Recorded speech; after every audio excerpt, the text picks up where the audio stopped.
With Trump losing, what is next for the Republican Party? This is a question I've received dozens of times over the last week.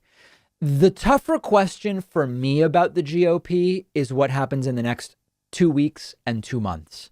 Do they back Trump? Do they all start saying it's time to resign? Does Trump try to do something crazy during the lame duck? And if so, do Republicans get in the way, or do they just look the other way, or do they help him do it? The longer question about Republicans seems pretty unambiguous to me. You've already seen clips, I've played them for you this week, from Willard, Mitt Romney, and John Kasich. They're immediately going back to standard Republican talking points. We have to block Medicare for all.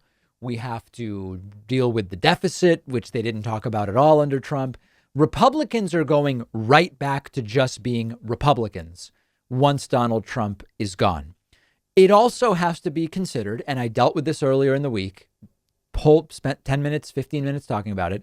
Democrats failed to get a large repudiation of Donald Trump. Donald Trump lost by thin margins in 3 to 4 states. Trump almost got reelected at the electoral level. And although Joe Biden's popular vote margin is great, Donald Trump got millions more votes than he got in 2016. 71 million votes for Donald Trump. When you get 71 million votes for your candidate, even if you lose, especially if you think it was stolen, you're not necessarily going to say we need to change everything we're doing.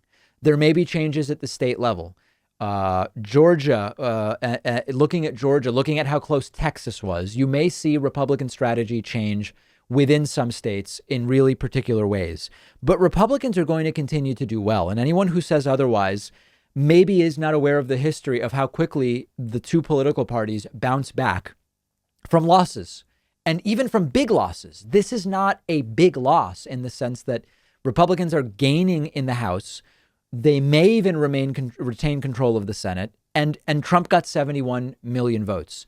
So with Republicans being better at the local level, with Republicans having better ground game generally, but not always, I am not expecting major changes in the Republican Party. I'm expecting the Republican Party to revert essentially back to what it was up until Donald Trump became the nominee.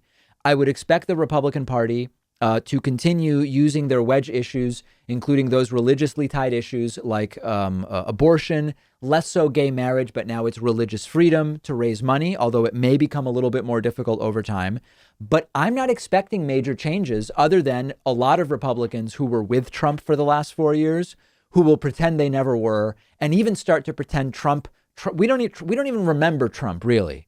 That is what I am expecting from them. So I don't expect major changes to the Republican Party. I think the next 2 weeks and 2 months will be key in terms of who's with Trump and who is not with Trump.